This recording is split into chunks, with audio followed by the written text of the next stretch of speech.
Hamas और Israel में जारी जंग को रोकने के लिए अब अरब देशों के बीच लगातार बैठकों का दौर जारी है।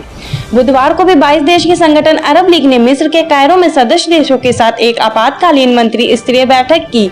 विदेश मंत्रियों के बीच हुई इस बैठक में अरब लीग में इजराइल द्वारा गाजा पट्टी में आवश्यक मूलभूत सुविधाओं में कटौती करने के फैसले को अन्यायपूर्ण बताते हुए इजराइल से गाजा पट्टी में जल्द से जल्द मूलभूत सुविधाओं की बहाली की मांग की है।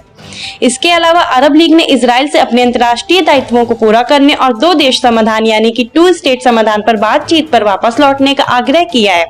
इससे पहले सऊदी अरब में मंगलवार को कैबिनेट स्तर की बैठक की थी। इस बैठक में सऊदी किंग सलमान और क्राउन प्रिंस मोहम्मद बिन सलमान ने फिलिस्तीन, जॉर्डन और मिस्र के राष्ट्रपति समेत अन्य प्रमुख अंतर्राष्ट्रीय नेताओं से बात की थी। बैठक में अरब लीग के सदस्य देशों के विदेश मंत्रियों ने इजराइल और हमास के बीच जारी युद्ध पर चर्चा की। इस दौरान मंत्रियों ने इजराइल से गाजा की पूर्ण नाकाबंदी हटाने की मांग की।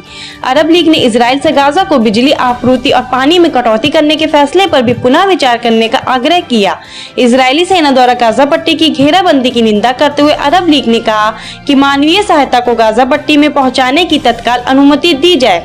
अरब देशों के विदेश मंत्रियों ने कहा कि अरब लीग इजराइल से गाजा पट्टी में भोजन, ईंधन और मानवीय सहायता तत्काल भेजने का आह्वान करता है। शनिवार को हमास द्वारा इजराइल के शहर पर रॉकेट दागने के बाद से इजराइल की सेना गाजा पट्टी की और खास तौर पर हमास के ठिकानों पर बम बरसा रही। इजराइल ने गाजा पट्टी की पूर्ण घेराबंदी करते हुए पानी, भोजन और बिजली आपूर्ति काट दी है। गाजा पट्टी के मीडिया कार्यालय के कर्मचारियों का कहना है कि गाजा की पूर्ण घेराबंदी और लगातार हवाई हमले ने यहाँ के आवासीय इमारतों, मस्जिदों, कारखानों और दुकानों को प्रभावित किया है। गाजा में अल शिफा अस्पताल में आपातकालीन की स्थिति के इंचार्ज का कहना है कि अस्पताल में ऑक्सीजन सहित दवाइयों की आपूर्ति कम हो रही है, जिससे काफी दिक्कतों का सामना करना पड़ रहा है। तत्कालीन अरब लीग के सदस्य देश थे मिस्र, इराक, जॉर्डन, लेबनान, सऊदी अरब और सीरिया। वर्तमान में अरब लीग में 22 सदस्य हैं। अल्जीरिया, बहरीन, मिस्र, Iraq, Jordan, Kuwait, Lebanon, Libya, Morocco, Oman, फिलिस्तीन, Qatar, Saudi Arab, Somalia, Sudan, Tunisia, Yemen, Djibouti, Comoros और सीरिया। हालांकि सीरिया को फिलहाल अरब लीग से सस्पेंड कर दिया गया। इजराइल फलस्तीन जंग को लेकर सऊदी अरब ने मंगलवार को 57 मुस्लिम देशों के संगठन OIC की आपात बैठक बुलाने की मांग की। OIC में सऊदी अरब और उसके सहयोगी देशों का दबदबा माना जाता है। इसका उद्देश्य अंतर्राष्ट्रीय स्तर शांति और सद्भाव बनाते हुए मुसलमानों की सुरक्षा करना है।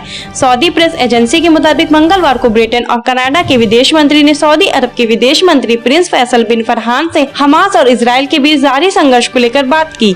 ब्रिटेन के विदेश मंत्री और कनाडा के विदेश मंत्री ने गाजा और उसके आसपास के क्षेत्रों में तनाव को कम करने की जरूरतों पर भी चर्चा की। इस बातचीत के दौरान सऊदी अरब ने फलस्तीन लोगों की आकांक्षाओं को पूरा करने और इस संघर्ष का उचित समाधान खोजने के महत्व को दोहराया। इसके अलावा सऊदी अरब ने नागरिकों की रक्षा करने और अंतर्राष्ट्रीय शांति और सुरक्षा बनाए रखने के लिए अंतर्राष्ट्रीय समुदाय को भी एक साथ आने का आह्वान किया है। इस वीडियो पर क्या है आपकी राय? अपनी राय हमें कमेंट सेक्शन में जरूर दें। हमारे चैनल को सब्सक्राइब करें, बेल आइकन बटन प्रेस करें ताकि इस तरह की तमाम वायरल खबरों को हम आप तक पहुँचाते रहें।